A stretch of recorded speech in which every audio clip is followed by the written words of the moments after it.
Olson. I am from Argonne National Laboratory, and I'm the deputy director of the Resell Center at Argonne. And currently, I am on detail to the Vehicles Technologies Office in DOE, working on recycling and critical materials topics. So today, I'm going to give you an overview of some of the current government efforts that are going on in recycling across a number of different offices in the government and how they're interacting together. So end-of-life management of batteries is a really important topic, and planning for end-of-life batteries is critical.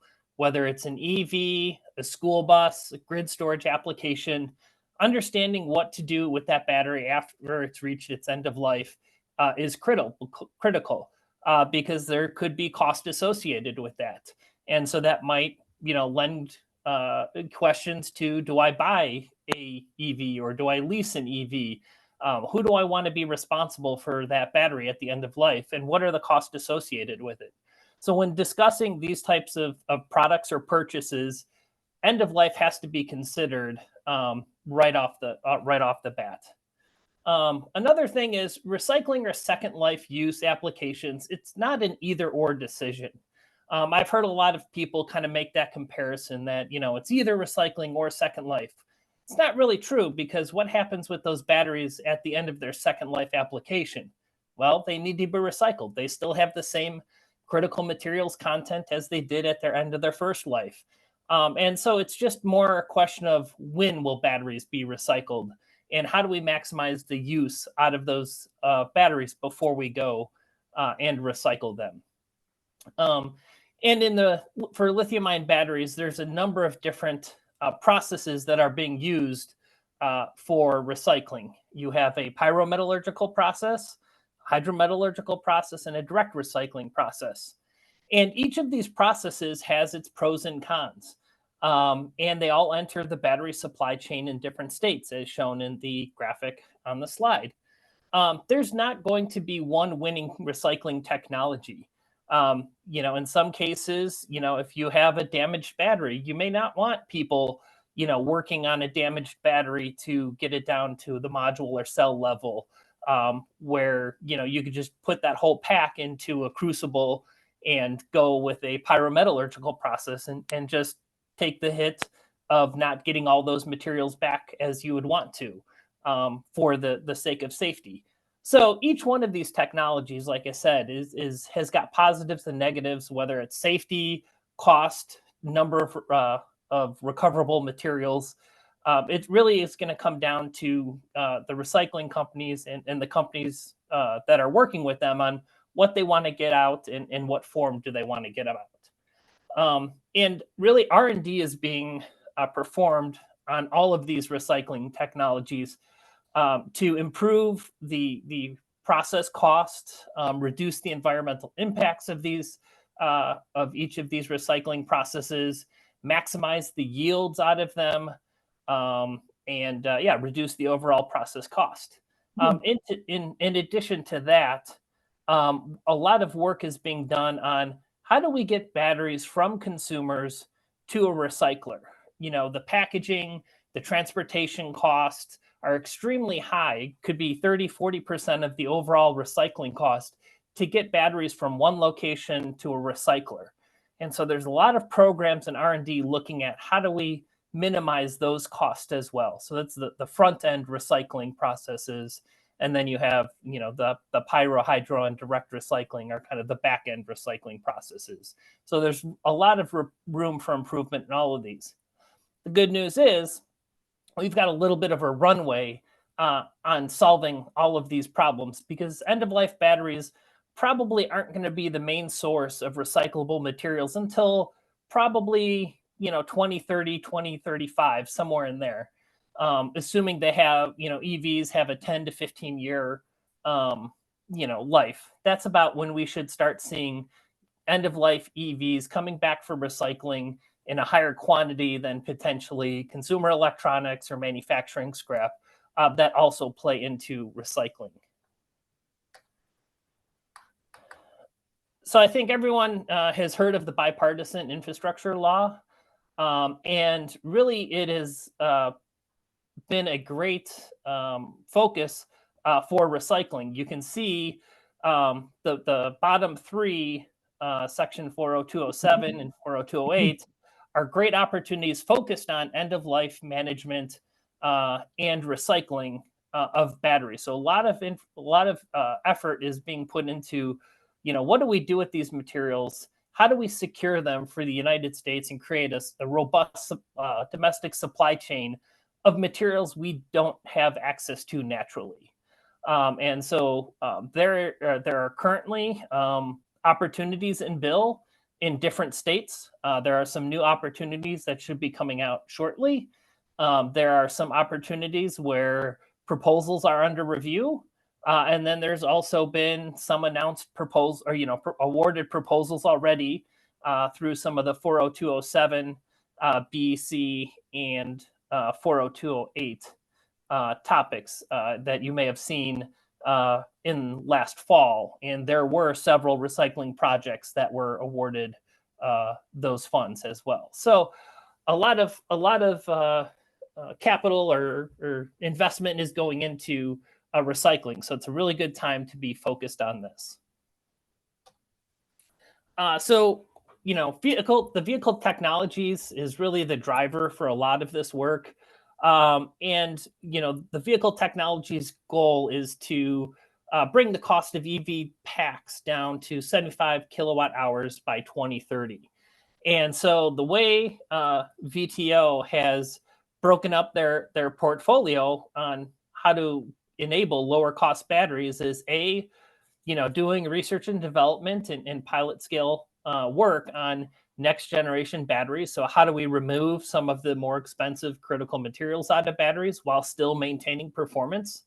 Then you'll see the other two. We have the Battery Recycling Prize, which is strictly focused on the segment of the recycling process. How do we get the batteries from consumers or businesses to a recycler at the safest and most reasonable cost as possible? And then we have the Lithium-ion Battery Recycling R&D Center. That's known as the Recell Center, which is focused on more R&D and pilot scale processes.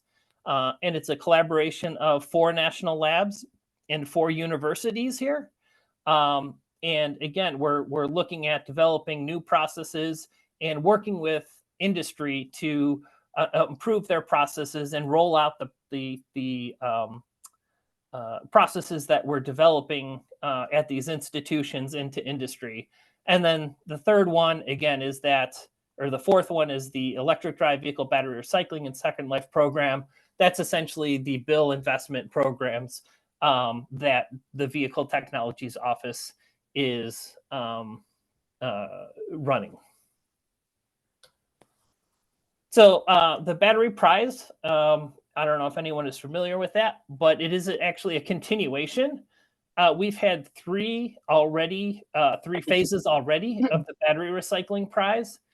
And we are looking in this new phase that was funded through bill to solicit new competitors.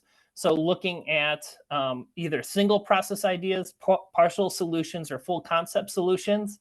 Again, focused on the challenges in collecting, sorting, storing, and transportation of discarded lithium-ion batteries. Now that could be consumer electronics or EVs or grid storage batteries.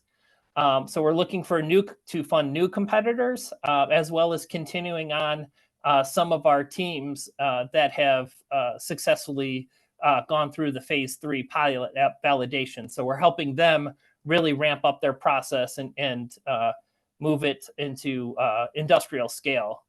So that's our verified competitors. And then we have one more phase that's going to be demonstration of impact. Again, that is focused on the scale up of the processes that they're developing and really getting industry buy-in into their processes or solutions. So here's the website and the QR code. If anyone is interested in that, they can find out more information there. And so the other part of the pie chart was the resale center from the Vehicle Technologies Office. And so there's 4 focus areas that the resale center for advanced battery recycling has. One is looking at direct recycling. So direct recycling of any material coming out of a battery is a high risk, high reward type process. And so we're looking to de-risk those technologies and develop them and then get them out into industry. So then our second focus area is advanced resource recovery. This is really where we're looking at optimizing the pyrometallurgical and the hydrometallurgical processes and getting those materials back into the correct purity at the lowest cost possible so that they can be reinserted into the battery supply chain. We have design for sustainability, which is looking at second life applications and impacts of batteries on second life, as well as looking at some concepts for design for recycle. What can we do to a module pack or a battery pack to get to either cells or modules easier? What does that mean for the pack itself? Can we sort packs or individual cells or modules better to determine faulty cells so that they can be easily replaced, so we could get some more use out of those packs, either in the primary application or a secondary application. And then the fourth one is modeling and analysis. So with all of this work we want to do, we want to process model it to make sure that the cost and the environmental impacts that we have, that the processes are being developed, are less than what either the traditional pathway or the virgin material pathway is. So we do a lot of process modeling to understand the hot spots in our process, and then have our researchers relook at those and see if they can either reduce costs by maybe potentially using alternative solvents, or potentially alternative methods of doing certain processes. Brian, I'm sorry. It looks like the slide froze in the transition. Is that great? Thank you. Okay. And so, and then the other side of our modeling and analysis is also looking at supply chain modeling. So as these recycled materials are available and they are processed through these different recycling processes, how are they being put back into the battery supply chain? What impact is that going to have? What does that mean for our domestic sources of these materials? How much of these materials are we still going to need to go and acquire outside of the United States to meet the demands of EVs over the next number of years? So our modeling is not just looking at individual processes, but it's also looking at the impact that recycling will have in the overall battery supply chain. And so really, our research starts at the bench scale, and we're progressing to pilot scale so that we can get these materials into companies' pilot scale lines for evaluation. And then we feel at that point, that's a good handoff to industry to take it to the next, larger scale and work with other companies that are receiving the materials to do further development and validation of the materials. So nothing is being done in its individual bubble. DOE, VTO is just one of the offices that's working in recycling. We also have the MESC office and the FECM office that has looking at recycling technologies as well, as mostly as part of the bipartisan infrastructure law. But we're also working with our sister organization. So EPA is a great one that we're working with.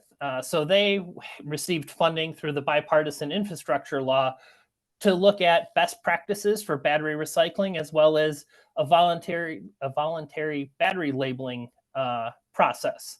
And so, DOE is looking at more on the manufacturing or processing side of things, and EPA is a little bit more on the policy or regulation side of things.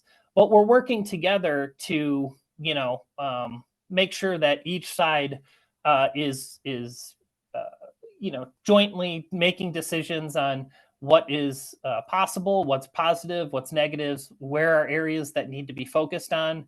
And so that's a really good thing that has come about because the bipartisan infrastructure law is more organizations are having those conversations on how to best utilize everyone's resources to get to an end position. And so a little bit more information specifically on the EPA projects. It would be great for participants in this committee to reach out to EPA to engage in talking about battery collection best practices. We're going to want to hear from states, municipalities, industry stakeholders, and others on what they are thinking should be best practices for battery collection. And then same thing for labeling. Are there things on the state side or municipality side that would allow you to have a positive impact on saying, yeah, we think labeling is a good idea. And so these are just a couple of the items that EPA is working on directly related to recycling, and these would be great opportunities for states to get involved in this area. So, one of the other things that happened in September 2020 was the Federal Consortium for Advanced Batteries was formed. And this group was put together to look at essentially the battery supply chain and identify goals that will enable and support a robust domestic supply chain for lithium-ion batteries. And then in 2021, they put out a report, which was called the National Blueprint for Lithium-Ion Batteries, that they started to flush out some of these ideas and identify, very specific things to enable, American manufacturing jobs in lithium-ion batteries. And if you look at the bottom right, one of the goals to achieve their vision, if you look at number 4, is enable the U.S. End-of-life reuse and critical minerals recycling at scale and a full competitive value chain in the United States. So right off the bat in 2021, recycling was in second use was identified as a critical goal to achieve a robust battery supply chain in the United States. And so from that, a task group on the reuse and recycling was formed. And you can see the member agencies of this recycling task group. It's Commerce, Defense, Energy, Transportation, EPA, State Department, USGS. We have national laboratories. And there's about 39 members in this. And this group meets, I think, bi-monthly? No, bi-weekly. Could you refresh that slide again? Looks like it froze. Oh, yep, perfect. Thank you. Okay. Yeah. These meetings, this group meets every 2 weeks or so. And this is where we coordinate our efforts specifically in recycling and reuse, whether it is putting together reports, whether it is looking at FOAs or other topics. We get these agencies together, have discussions and everything like that. So these were a couple of the things that were put out by the recycling task groups as goals, again, to increase resilience by strengthening U.S. recycling. And then DOE set a goal in 2019 for a 90% recycling rate for lithium-ion batteries by 2030. So we're using a couple of these goals to look at, well, what are the knobs that these agencies can turn and work together to enable the recycling industry in the United States. And so one of the things that we did is we're putting out should be an annual report from the FCAB that comes out in Task Group 4. We'll have a specific section. But what we did is based upon public announcements of recyclers, we put together a map here. So looking at 2023, so we finished our data collection October 1st of FY22. So this is a looking forward kind of map. And you can see we've identified existing and planned recycled material producers, as well as intermediate processing facilities. So the intermediate processing facilities are facilities that would take, either manufacturing scrap or end of life lithium-ion batteries, shred them and turn them into black mass. And then the recycled materials producers would be the ones that would take that black mass and then convert it into whatever usable products that would be reinserted into the battery supply chain. And so you can see the existing or the intermediate processing facilities were ahead of in terms of capacity. And I think that's mostly because those facilities are a little bit easier to set up. Plus, there is a great pull for export of black mass because there's more recycling facilities outside the United States than inside the United States. So that's where that material is going at this time. But we can see that there is a doubling of recycled material producer capacity, in the next several years within the United States. So hopefully we'll close that gap between the intermediate process facilities and the recycling facilities, and we'll have more material available to the United States and also to be recycled and inserted into the battery supply chain in the United States. One organization that is interesting that would be maybe interest to this group to engage with, it's called LiBridge. And LiBridge is really a organization that is working with the government, so FCAB, as well as the national labs. And then we have, the private sector, the industrial base, and the trade organizations of NYBEST and NatBat are the two main ones. And they provide the government reports or insights into what's going on in the industry in the United States. And the government uses those to make informed decisions on what topics should be addressed and how they should be addressed and when they should be addressed. And so LiBridge is someone that I think that the states may be interested in engaging with.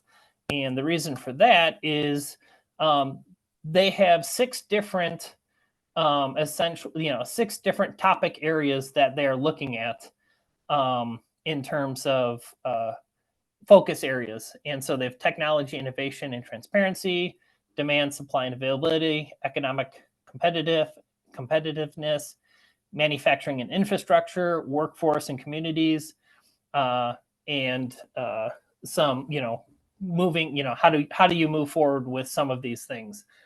So there are groups set up that have people from all different types of industries and trade organizations and whatnot that are focused on these areas. And so this would be a great way to get your input into some of the reports and whatnot that LiBridge is reporting back to the FCAB groups. I know siting is and permitting is one of the big topics that is being discussed in LiBridge. So this could be a good way to connect with companies. And then the last one is really just to bring it to your attention. The USGS has created a new department, which is the National Minerals Information Center. And they are essentially, they're responsible for all the critical minerals information in the United States and the US critical minerals list.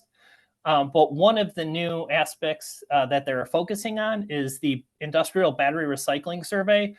So they're trying to understand, again, where materials are, who's doing what, how are these materials moving around, so that we can get a better understanding of, how much cobalt or nickel or lithium, graphite do we have in the United States, and how does that meet the demand for EVs in the future?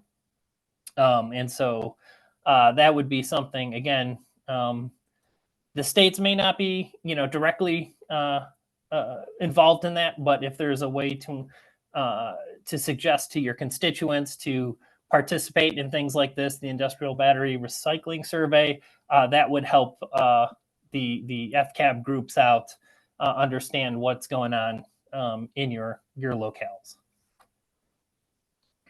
And so, yep, that's it. Thank you for your attention, and I'd be happy to answer any questions now.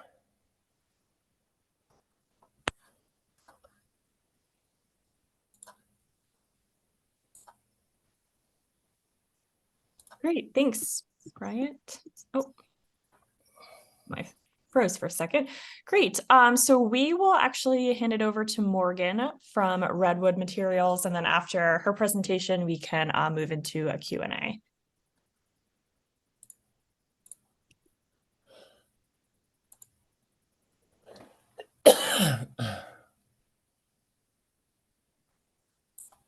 Hey everyone, let me get started here. Is that working? Yes, perfect. Okay, And perfect. I'll chime in if the screen freezes again, so apologies Okay. for interrupting. Yeah, please do. Hopefully we'll cross our fingers that this will work, but appreciate everyone having me today. My name is Morgan Krapps, and I am Director of Public Affairs and Government Relations for Redwood Materials. I live in South Carolina, where we've announced our second battery materials campus, and our headquarters is located in Nevada. So I'll start by just sharing a little bit about sort of our company's history and what we're doing in the battery recycling space. And Bryant, that was a great introduction to sort of give a precursor about a lot of the things that we're working on, and I think maybe have even worked on together. So appreciate everyone's attention, and feel free to jump in with any questions as we go through this as well. But Redwood was founded by J.B. Straubel, who was former chief technology officer for about 16 years and one of the co-founders of Tesla. So when JB was at Tesla, he was responsible for a whole host of issues and developments when he was there. But one of the big things that he did was building out the Tesla Gigafactory. So at the time, that was literally doubling the world's output of lithium-ion batteries. And so as he started looking at all of these new batteries that were coming online, he really realized a couple of different issues.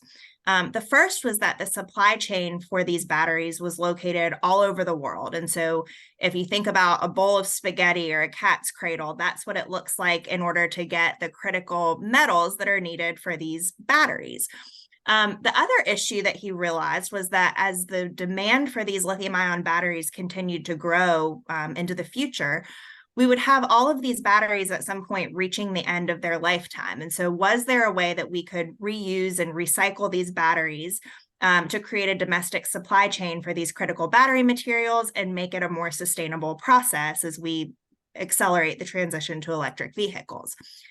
We're expecting such tremendous growth within this industry that there was a huge opportunity to be able to do things here domestically to keep these materials in our domestic supply chain, and reuse and recycle these batteries as they reach the end of their lifetime. So with that, JB left and founded Redwood Materials with a few goals in mind, but really primarily to increase the domestic supply of critical battery materials. Ultimately, what that does is reduce the costs and the environmental impact of these battery materials as they exist today.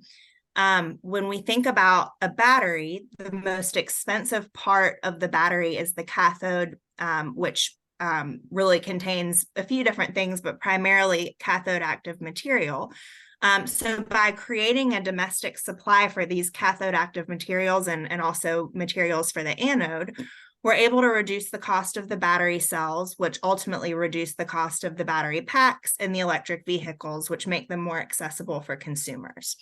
As we also talk about the global supply chain for these critical battery materials, we're able to reduce the environmental impact by condensing this global supply chain onto a single campus. And so by working towards a closed loop system, we're able to make this a much more sustainable, more environmentally friendly, and a system that has a lot less geopolitical risk than what we have today as this industry continues to grow. So what Redwood essentially does is is take this global supply chain and collapse it onto a single campus. And so what this means is going through many of the different steps that Bryant was talking about earlier, but we collect all different types of lithium-ion batteries. So everything from large stationary storage batteries that we work with utilities to collect, down to electric vehicles and hybrid batteries, and then even into consumer batteries. And so we work to collect batteries like laptops and cell phones and toothbrushes and hearing aids. So when we think about all the different types of lithium-ion batteries that are in our day-to-day life, there are tons of different opportunities to be able to collect and recycle these batteries. So we collect the batteries and sort them. Then we take them through a recycling process, which is proprietary to our company, and it's a reductive calcination process, where we end up with a very highly concentrated black mass, as Bryant referred to earlier. We then take it through a hydrometallurgy refining process, where we're able to recycle that or refine that black mass and battery production scrap through a hydrometallurgical process, which brings us to sort of mixed metal concentrates. From there, we are able to use those mixed metal concentrates, and specifically we're looking for lithium, nickel, copper, and cobalt, and we turn them into new battery materials here for our domestic battery cell manufacturers to use in their domestic battery production. So specifically for the anode, we're making anode copper foil, and for the cathode, we're making cathode active material. So today we're doing this at our first battery materials campus in Nevada. So our company is headquartered in the Carson City area, and this campus is outside of Reno. And you can see that we have all of these different functions consolidated onto really a single site. So we start by bringing in live battery cells and battery production scrap, start it through the recycling process, going into refining, and then either into copper foil production or cathode active material production.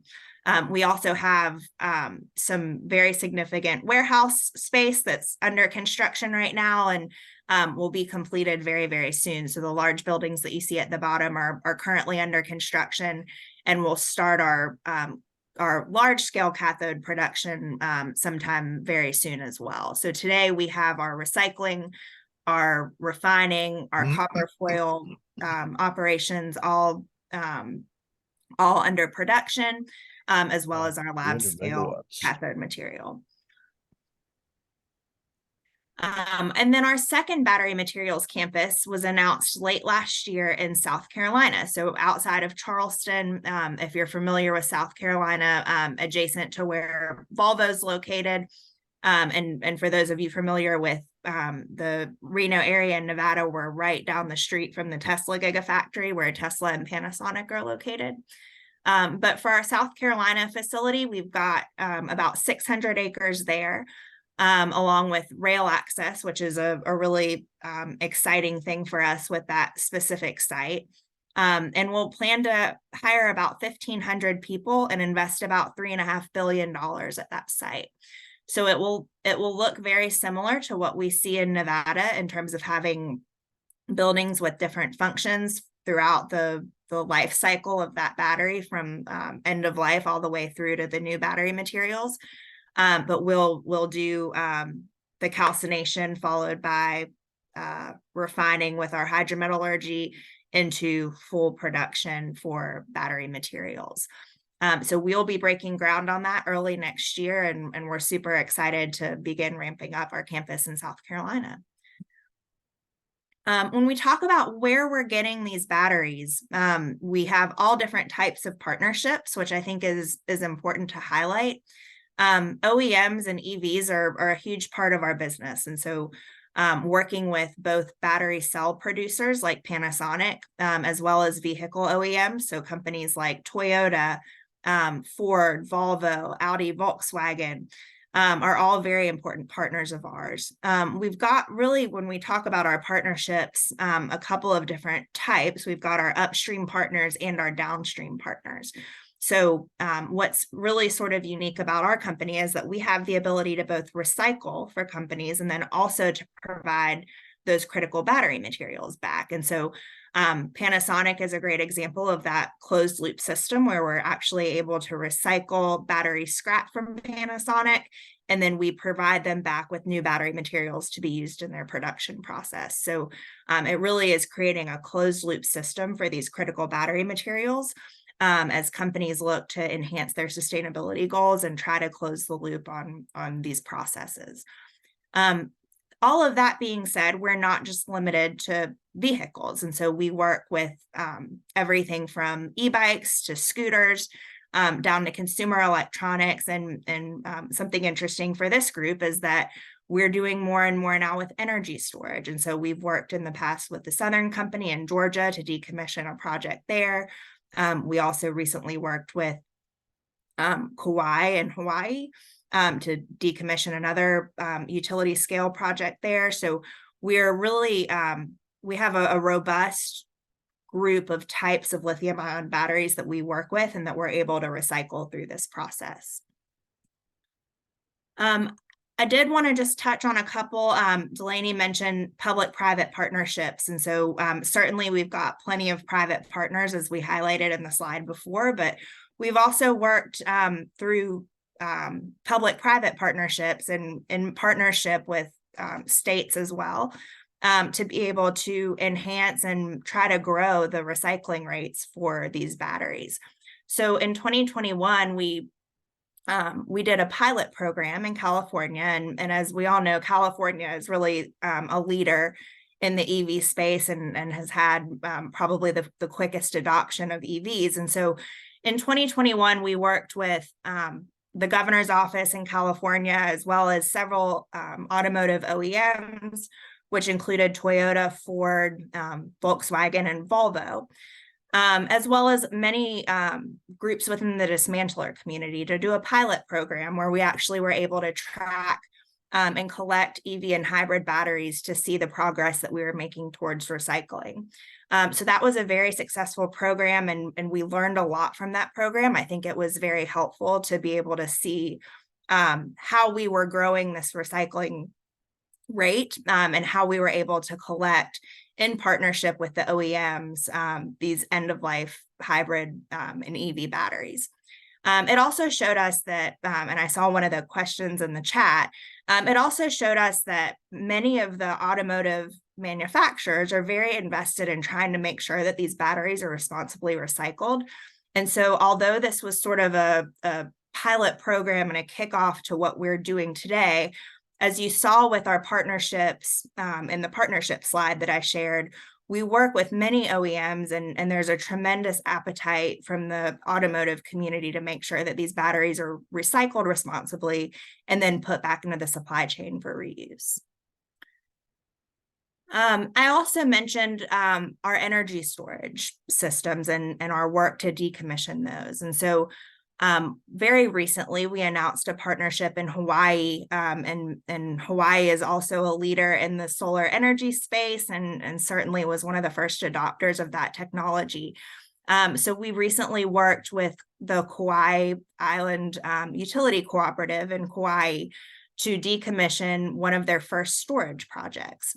So that was a great case study and a great example of how, as many of these storage projects are coming offline and hitting the end of their lifetimes in the coming years, how we'll be able to step in and assist with those projects to make sure that they're responsibly recycled and that these end-of-life batteries are being treated appropriately.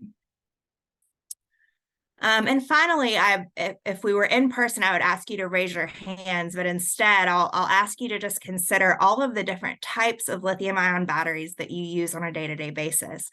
When you think about your Kindles and your cell phones and your toothbrush, you know, if you're traveling, you're probably bringing 5 or 6 batteries with you anytime you're leaving your house. So one of the things that started happening, even though Redwood Materials is primarily a B2B company, when people started learning about us, they started mailing us their consumer battery lithium-ion battery containing devices. So we quickly realized that there were not enough venues for people to be able to responsibly recycle these devices. We estimate that over 150 million cell phones will be thrown away in the United States this year alone, which is a pretty staggering statistic. And so about a year and a half ago, Redwood created a consumer recycling program to really provide free and frictionless opportunities for consumers to be able to recycle their batteries. So we do this in a few different ways. Consumers can send us their battery containing devices through the mail, and we provide instructions on our website about how to do that. We also have community collection events where we partner with organizations, so schools, nonprofit organizations, municipalities, to help with collection events where we support those and provide logistical support for those types of events.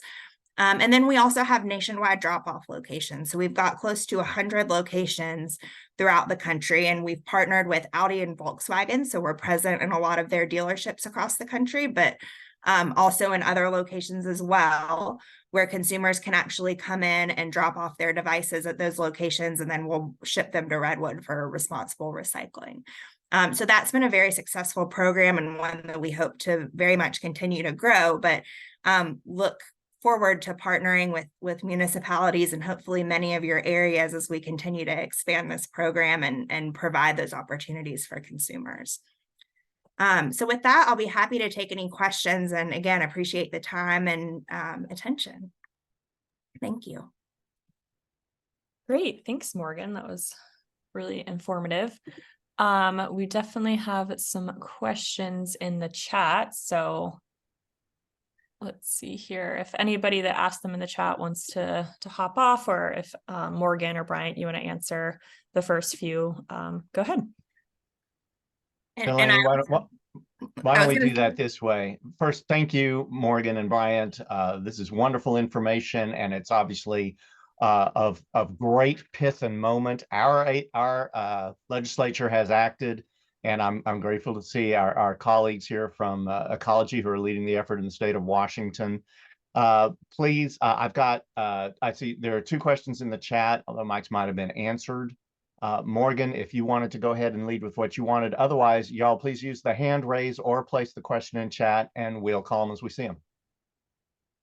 Yeah, I'm happy to take the one that's at the bottom, and I failed to mention I also have my colleague on the line as well, Dan Zotos. So both of us can collectively answer any questions together. But is mandatory EV manufacturer end of battery life take back part of the program? If not, why not? So there have been some discussions in various states and in other countries about mandatory take-back programs and EPR programs. Going back to that pilot program and our ongoing partnerships, we've really seen tremendous desire to have these batteries recycled, a tremendous appetite by vehicle OEMs to have the batteries recycled. One of the differences with lithium-ion batteries and other types of recyclable products is just the value, well, a few differences. That there's value in these products. And so oftentimes, unlike other types of recyclable products or even other types of recyclable batteries, with lithium-ion batteries, we're oftentimes for EV batteries paying for those batteries. And so they have a value to the dealer or to the dismantler, typically of several $100s. So there's a sort of a market that's dictating the fact that there's no real reason for them to go to a landfill when somebody can be making a profit off of selling those batteries to us. We recently launched a dismantler and dealer portal where any dismantler or dealer across the country can log on to our website and get information about and actually get a live quote for any EV battery pack or hybrid battery pack on the spot, where we'll actually arrange to come and pick it up and pay them for that. So if you're a dealer, and happy to send any of you more information about that, but if you're a dismantler or dealer, you can go in and add the VIN number or the year, make, model of the car, add a few details about the battery, and we'll give you an on-the-spot offer for that, and we'll come pick it up from wherever you're located. So it really solves the issue of orphan batteries, of You know, what happens if I'm a dealer and a battery shows up at my dealership? How do I handle that? This is really a solution for that across the country, where they are again able to make a profit from that. So, you know, we think that the market will dictate itself even without an EPR scheme. But at the end of the day, we have these OEM partnerships, and this is going to happen with or without government regulation to mandate an EPR. The other piece of this is that we're able to recycle more than 95% of the critical materials in these batteries, and they can be recycled infinitely.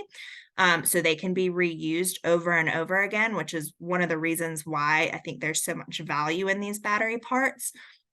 So, you know, when you keep going back to the fact that there's a market that's dictating these values, unlike lead acid batteries or mattresses or other types of recyclable products out there, there is an incentive to have these recycled. So, but thank you for that question. That's a good one, and one that comes up quite a bit. I think there was a second component to Rodney's question, which is lithium, or when you get with these chemical mixtures, how does that affect recyclability? Yeah, so and that's a great question too. So when you think about a lithium-ion battery, there are all different types of lithium-ion batteries. So a cell phone is going to have different concentrations of the elements that we're talking about than an EV. And even within an EV battery, you're going to see different formulas just depending on who's making that battery and which OEM it's going to. So our recycling process accounts for that. And so when we're putting it through the process putting it through the recycling process and then also through the hydrometallurgy process, we're being very specific in terms of what the makeup of the batteries that are going through that process are, to make sure that we have the highest quality of outputs that we can, and the outputs that our customers are looking for as we go into making those battery materials. Bryant, did you want to respond to any of those questions?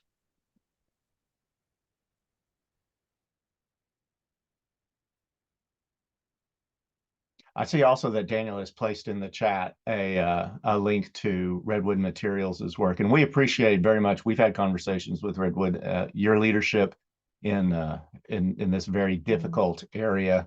Although apparently the message I'm going to take back to everyone is that the government is coming for your toothbrushes. But well, don't put your toothbrush in the trash or in a drawer that collects dust.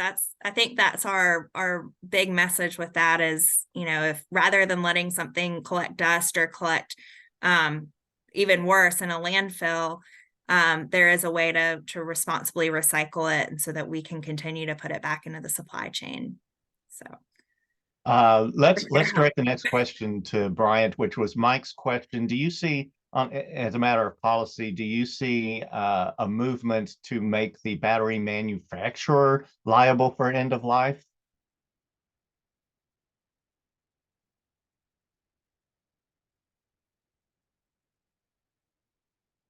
Or is that even a good idea? That might not, that might be a little broader question. Morgan, do you have an opinion on any of that? Yeah, I mean, I think it sort of goes back to that EPR answer that I was just sharing. I mean, I think, you know, what we've seen is an overall appetite to try to recycle these batteries, from whether it's the OEMs or the battery cell makers. And so with or without a mandatory EV end of life take back, I think this is going to happen because of the uniqueness of this market. But if it happens, I don't know that it changes things very much for us regardless, just because we're going to be doing this with or without a government mandate. Can you hear me now? Yes. Okay. Yeah, so as part of the BIL funding, there is in there a task group to look at extended producer responsibility that has not kicked off yet. That will be started here shortly, and I believe it'll be run through the MESC office, and that will be looking at gauging stakeholders in looking at different options for extended producer reliability, What does it mean? What are we trying to achieve? We'll be looking to industry, to, battery recyclers, to battery producers, to OEMs, to collectors, and state organizations, because that will also affect, how you guys handle certain things. So on the government side of things, that is being addressed, and hopefully some policy recommendations would come out of a work group like that. So the more input we get, the better those recommendations can be. So that was that question. What was the second one? Let me see if we're running down the clock here. So, but Morgan's responded online to Megan. So y'all are always ahead of me. The second one has to do with reuse and recycling and diversity among lithium and its various combinations. This is Rodney. If I could interject, really the first part of the question had to do with reuse applications. So when batteries are recovered for a second use, is anyone working on doing testing, evaluation, QA, QC to make sure that the recovered batteries are suitable for the reuse, or there are going to be warranties? People don't want to get a battery that's been damaged and then ends up burning up in their utility storage location. Right. So really the QC QA is going to fall upon the Second Life company. They're gonna get modules or packs in, and they're gonna have to cycle them or whatever determination to say, yes, it has X amount of life, whatever. That's going to be the responsibility of the company. Currently, there is a UL regulate, in order to get UL certification, the way it's currently written, I believe the phraseology is that for second use applications, that battery can only be used for the original application that it was intended for. Meaning, if it came out of an EV, it would have to go back into an EV for UL to certify that. I believe there is discussions going on in looking at modifying specifically that clause in the UL standard, so that if you did get an EV battery and use those modules to create a grid storage application, you could get the UL certification on that. So it is the way it's originally written wasn't the greatest, but people have acknowledged it and are working on coming out with a new draft of that UL regulation. And then as for warranty, that's really going to be again up to the company as well as insurance and everything else. I think hopefully with maybe the UL certification, that potentially could help with some insurance issues. So at least it's tested and designed to a standard. But that's, Second Life still has a lot of official, hurdles to go through. A company like Nissan kind of makes a little bit sense. They're taking their Leaf batteries and then repackaging them into portable chargers and things like that, small scale, something like that. A company will know exactly how those, cells aged and behave and everything like that. So they'll have, much more likely to potentially have less worries about insurance and certification, everything like that, because they know the whole history of that and can repackage it accordingly for that Second Life application. I think it gets a little bit hairier once you start having an OEM handed off to some other company or, someone else doing it. There is a liability question at that point. And a lot of that's still being discussed on, if things happen, who is liable for Second Life applications. And we are at time. Thank you, everyone who participated. Thank you, Bryant and Morgan. This has been wonderful. Thank you, Delaney and Cassie, for doing this, setting this up and everything that you do. I'll be at TRB in January and love to see anybody else who's going to be there. Let's set something up. That's it. Thanks so much. Yes. Thank you, Steve. Thanks, Morgan and Brian. Great discussion. I am recording, so hopefully we can send this out to folks that didn't get to attend, but very helpful and engaging discussion. And thanks again. Hope everyone has a great rest of your day. Thank you so much. I appreciate the opportunity. Thank you.